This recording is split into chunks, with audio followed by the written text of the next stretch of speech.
go ahead and cause some chaos because the truth is long overdue. I'm Jacob Riante, I'm a dating coach, and I'm not here to make men comfortable. I'm here to make women conscious. Stop calling her masculine when you're the one emotionally homeless, spiritually bankrupt, and financially allergic to consistency. She didn't pop out the womb armored up. You taught her to stay in defense mode. You taught her that feminine was dangerous around a man who lacked self-control. You want her soft, submissive, and smiling? Then be the kind of man a woman feels safe melting around. Not one she has to emotionally outmaneuver to survive. Because let's be honest, most women aren't masculine. They're just exhausted. Exhausted from playing therapist, sponsor, mother, and emotionally hostage to a man who calls manipulation leadership and domination manhood. You want to talk masculinity? Cool. Real masculinity doesn't stalk a woman's softness just to weaponize it later. It doesn't whisper scripture in her ear just to silence her spirit. It doesn't oscillate between love bombing and ghosting like it's a sport. It doesn't breadcrumb her emotionally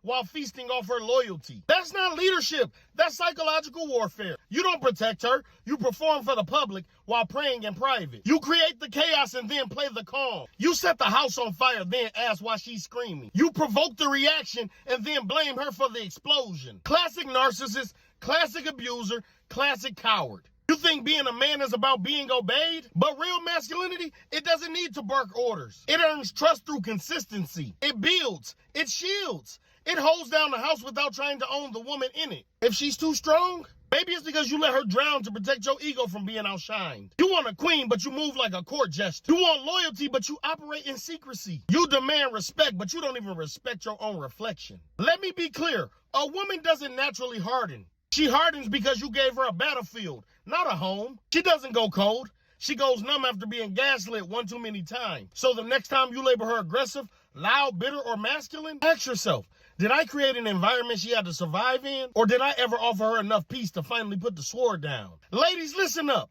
Never ever again apologize for building armor in a war zone. Never again mistake spiritual manipulation for divine leadership. And never again let a man confuse your healing journey with a bad attitude. If you feel attacked, it's probably because your mask is cracking. And trust me, real men don't feel attacked by the truth. They feel exposed by it. You don't get to demand softness while moving like a threat.